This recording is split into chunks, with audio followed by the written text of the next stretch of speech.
시작하겠습니다. 기도하고 시작하겠습니다. 사랑과 자비가 많으신 하나님 아버지, 오늘 하나님의 말씀 우리 교육장들과 함께 살펴보려고 합니다. 하나님께서 지혜를 주시고 은혜를 주셔서 오늘 말씀 가운데서 우리에게 주시는 말씀하시는 하나님의 음성이 어떤 것인가 알게 해주시고 돌아오는 주일날 우리 구역원들과 함께 은혜 잘 나누게 하여 주시옵소서. 예수님의 이름으로 기도드립니다. 아멘. 자, 이번 주 말씀의 제목은요, 아이성 함락입니다. 여호수아 8장 1절부터 9절 말씀인데요. 우리 조광순 권사님, 우리 한번 읽어주세요. 여호수아 8장 1절부터 9절 말씀. 잠깐만요. 네, 네, 8장 1절부터 9절이요. 네, 여호와께서 여호수아에게 이르시되 두려워하지 말라 놀라지 말라 군사를 다 거느리고 일어나 아이로 올라가라. 보라, 내가 아이 왕과 그의 백성과 그의 성읍과 그의 땅을 다 내 손에 넘겨 주었으니 너는 여리고와 그 왕에게 행한 것 같이 아이와 그 왕에게 행하되 오직 거기서 탈취할 물건과 가축은 스스로 가지라. 너는 아이 성 뒤에 복병을 둘지니라 하시니 이에 여호수아가 일어나서 군사와 함께 아이로 올라가려 하여 용사 3만 명을 뽑아 밤에 보내며 그들에게 명령하여 이르되 너희는 성읍 뒤로 가서 성읍을 향하여 매복하되 그 성읍에서 너무 멀리 하지 말고 다 스스로 준비하라. 여호와와 나를 따르는 모든 백성은 다 성읍으로 가까이 가리니 그들이 처음과 같이 우리에게로 쳐 올라올 것이라. 그리할 때 우리가 그들 앞에서 도망하면 그들이 나와서 우리를 추격하며 이르기를 그들이 처음과 같이 우리 앞에서 도망한다 하고 우리의 유인을 받아 그 성읍에서 멀리 떠날 것이라. 우리가 그들 앞에서 도망하거든 너희는 매복한 곳에서 일어나 그 성읍을 점령하라. 너희 하나님 여호와께서 그 성읍을 너희에게 너희 손에 주시리라. 너희가 그 성읍을 취하거든 그것을 불살라 여호와의 말씀대로 행하라. 보라, 내가 너희에게 명령하였느니라 하고 그들을 보내매 그들이 매복할 곳으로 가서 아이 서쪽 베델과 아이 사이에 매복하였고 여호수아는 그 밤에 백성 가운데서 잤더라. 아멘. 아멘. 오늘 네. 말씀은 우리가 잘 알고 있는 지난번에 우리 여리고성을 점령한 이후에 어, 여리고성을 진멸하라고 했잖아요. 가축뿐만 아니라 사람들, 그리고 거기 있는 모든 것들을 다 진멸하라고 했는데, 그러지 않고 거기 것들을 좀 훔치죠, 아간이. 그로 인해서 범죄하여서 아이성 전투를 실패하고 맙니다. 그래서 그 안에 있던 이스라엘 안에 있던 그 죄를 뽑아내죠. 제비를 뽑고 그래서 결국은 아간을 그 공동체에서 추출해냅니다. 그래서 정화시켰죠. 공동체를 정화시키고 나자 하나님께서 아이성을 이기게 하시는 사건이 바로 오늘 말씀입니다. 먼저 8장 1절에 보면요. 여기에서 아주 두려워하지 말라, 놀라지 말라. 하나님의 격려가 두 가지가 나와요. 하나는 두려워하지 말라라고 하시고 또 하나는 놀라지 말라라고 하나님께서 말씀하십니다. 두려워하지 말라라는 말은요. 구약 성경에 한 70회 정도 나오는 말씀이에요. 많이 나오죠. 그리고 이 두려워하지 말라라는 것은요. 항상 대부분 무엇을 앞두고 있을 때 이 말을 쓰시냐면요. 전쟁을 앞두고 있을 때, 그러니까 전쟁을 앞두거나 전쟁 상황에 있을 때 이 두려워하지 말라라는 말이 사용되었습니다. 하나님께서 이스라엘 백성들에게 두려워하지 마. 이 말은 뭐냐면요. 나 믿어. 내가 너희 하나님이야. 그러니까 너희 두려워하지 마.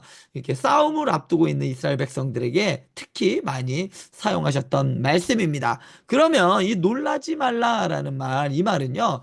사실은 이 말씀이 놀라지 말라. 이 말씀 보시면요. 어, 두려워하지 말라. 놀라지 말라. 놀라지 말라는 말을 또 다른 말로 하면 낙심하지 말라라는 말이에요. 자, 근데 이 말씀은요. 어떤 말씀을 생각나게 하냐면 여호수아 1장 9절 말씀을 생각나게 만듭니다. 여호수아 1장 9절 말씀이 뭘까요? 여호수아 1장 9절 말씀. 여호수아 1장 9절 말씀은요. 한번 볼까요? 여호수아 아이고 잠깐만요.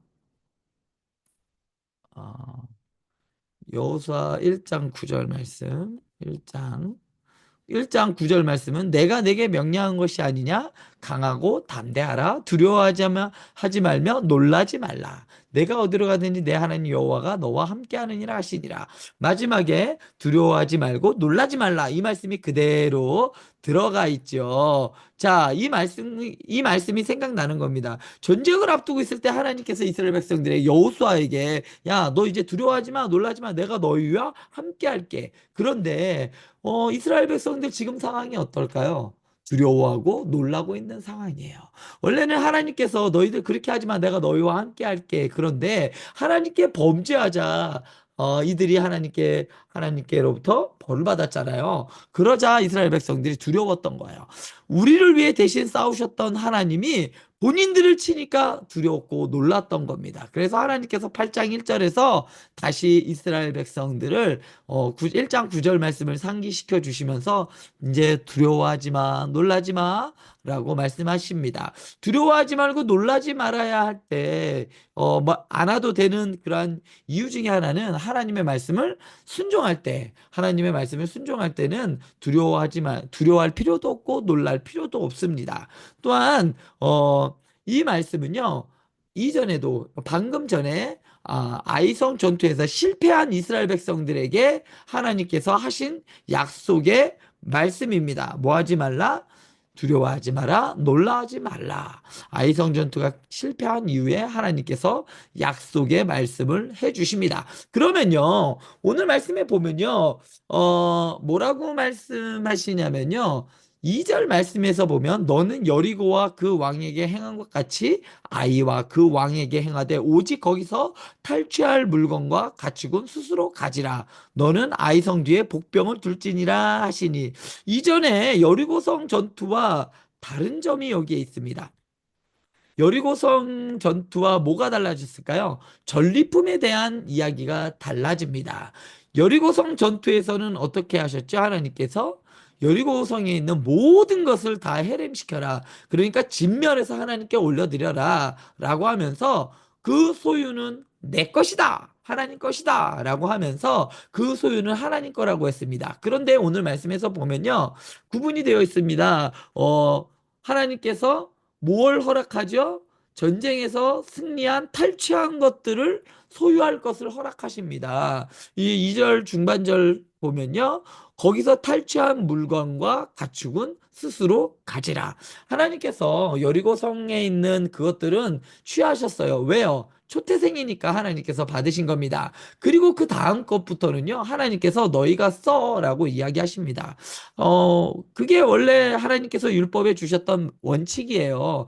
초태생은 하나님께 드리고 나머지 것들은 너희가 써라라고 하나님께서 말씀하셨는데 그 원칙이 그대로 지켜지고 있는 겁니다. 자, 그래서 소유는 탈취한 물건과 가축은 너희가 스스로 가지라고 말씀하시지만 한 가지 여기에서 제외가 있죠. 어떻게 하라고요? 왕을 비롯한 그 나머지 사람들은 어떻게 하라? 여리고성에서 한 것처럼 다 죽이라고 말씀하십니다. 거기에 있던 사람들은 다 죽이라고 해요. 왜 다 죽이라고 하시냐면요. 이 지금 이스라엘 백성들이 가나안 정복 전쟁을 치르는 것은 이스라엘 백성들에게는 새로운 땅으로 가는 길을 여는 것이지만 영토를 확보하는 일이지만 가나안 땅에 있는 사람들에게는 뭐죠? 이게 지금 하나님의 심판이 내려지고 있는 겁니다. 하나님께서는 이스라엘 백성들에게 기회를 주셨어요. 창세기에 보면 지금 가나안 땅의 죄악이 차기까지 하나님께서 참으시고 계시다고 말씀하시고 계시는데 그때가 찬 거예요. 누구에게? 가나안 땅에 있는 사람들에게는 하나님의 그 참으시는 시간이 찬 거예요. 그래서 심판의 때가 이른 거죠. 그래서 그 심판의 도구로 누굴 썼냐면 이스라엘 백성들을 쓰고 계시는 겁니다. 한편으로는 이스라엘 백성들에게 약속을 성취하시면서 가나안 땅을 유업으로 주시면서 그와 동시에 가나안 땅에 있던 사람들에게는 심판을 내리시는 거죠. 이렇게 한 가지 사건이 여러 가지 의미가 있게 되는 겁니다. 이것이 하나님께서 이 땅을 하나님께서 이끌어가고 계시다는 거, 섭리하고 계시다는 의미이기도 한 것입니다. 자, 그래서 가나안 그 여리고성뿐만 아니라 아이성에 있는 왕들과 거기에 있는 백성들을 다 진멸하라. 죽이라라고 합니다. 심판하라라는 말이죠. 자, 그리고 이스라엘 백성들이 1장에 보면요. 이제 전쟁을 앞두고 이들이 놀라 있고 두려워하고 있습니다. 그런데 하나님께서 이 네 가지 동사를 사용하고 있어요. 1장에 보면요. 1장에 보면 네 가지 동사들을 통해서 구체적으로 어떻게 싸워야 할지 하나님께서 지시해주고 약속하십니다. 뭐냐면요. 자, 네 가지 동사가 등장하는데요. 첫 번째, 너는 어떻게 해라? 일어나라. 군사들을 다 거느리고 일어나. 그리고 또 어떻게 하라? 아이로 올라가라 라고 합니다. 자, 올라가라라고 여기 나오잖아요. 8장 1절에 보면 일어나 아이로 올라가라라고 하잖아요. 일어나서 올라가라. 그리고 또 뭐가 있냐면요. 올라가서 여기엔 지금 나타나지 않지만요. 한글 여기 성경에 나타나지 않지만 올라가서 뭐 하라는 거죠? 예? 군사를 다 거느리고 일어나 아이로 올라가서 어떻게 하라? 그들을 쳐라. 치라는 말씀이 여기 또 하나 들어가져 있습니다. 그리고 보라라고 이야기합니다. 자, 여기서 또 보라라고 네 번째로 하나님께서 이 네 가지 동사가 다 뭐냐면요. 다 하나님의 명령이에요. 일어나라, 올라가라, 치라. 그리고 넌 보라라고 하나님께서 말씀하십니다. 자, 하나님께서 왜 보라라고 말씀하실까요? 이전에는 어, 이전의 관점과 전혀 다른 관점을 가지라는 겁니다. 이전에는 어떻게 했죠? 이스라엘 백성들이 그 보이는 숫자에 의해서 그 아이성을 얕잡아 봤잖아요. 그들의 관점이 눈에 보이는 것들에 의한 관점이었습니다. 이스라엘 백성들과 여호수아의 관점이 그랬어요. 그런데 보라, 내가 아이 왕과 그 백성과 그 성읍과 그 땅을 다 내 손에 넘겨주었다. 보라, 무엇을 보냐? 내가 너희에게 넘겨준 것들을 봐봐. 그러니까 이 말은 뭐냐면요. 하나님께서 너희에게 준 것들을 보라는 말입니다. 다른 거 보지 말고, 숫자를 보지 말고, 그 성이 얼마나 견고한지를 보지 말고, 내가 너희에게 준 것을 봐라. 여기서 보면 내 손에 넘겨주었다라고 이야기하잖아요. 이미 싸움이 시작되지도 않았는데 하나님께서 넘겨주셨다라고 말씀하고 있습니다. 자, 이것은 하나님의 약속이에요. 이스라엘 백성들이 싸우는 법칙이기도 합니다. 하나님의 전쟁의 방식이기도 해요. 뭐냐면 하나님께서 앞서가서 다 진멸하시고 전쟁에서 승리를 주시는 하나님. 그러니까 전쟁은 이미 끝난 거예요. 그래서 하나님께서 끝난 전쟁을 너희에게 넘겨줬어. 그러니까 너희는 어떻게 해라? 그냥 가서 이기기만 하면, 뭘 취하기만 하면 돼. 그렇기 때문에 하나님께서 그 다음에 뭐라고 얘기하냐면 전쟁에서 승리했을 때 이야기를 하시는 거예요. 패배가 하나님께는 패배가 없기 때문에. 그래서 승리한 이후에 어떻게 해야 할 것들에 대해서 2절에서 또 말씀하고 계신 겁니다. 자, 아이성의 전투를 어떻게 할까요? 베델과 아이성 사이 지역에서 전투가 벌어집니다. 그런데 아이성 공성전을 한 것이 아니라 전술이 나오죠. 뭐라고 나올까요? 어, 전술이 나오는데 어떻게 할까요? 이스라엘 백성들이. 4절 말씀에 보면요. 이렇게 나옵니다. 3절과 4절을 보면요. 이스라엘 백성들이 여호수아가 베델과 아이성 지역 사이에 병사들을 매복합니다. 근데 이걸 누가 했냐면 지시한 방법이냐면 여호수아의 머리에서 나온 게 아니라 하나님이 가르쳐 준 방법이에요. 하나님께서 전술과 전략을 여호수아에게 가르쳐 줍니다. 그래서 그대로 여호수아가 실행을 해요. 그래서 이 아이성이 함락되고 맙니다. 자, 베델과 아이성 지역에서 있었던 전술의 방법은 방금 말씀드렸듯이 매복이었습니다.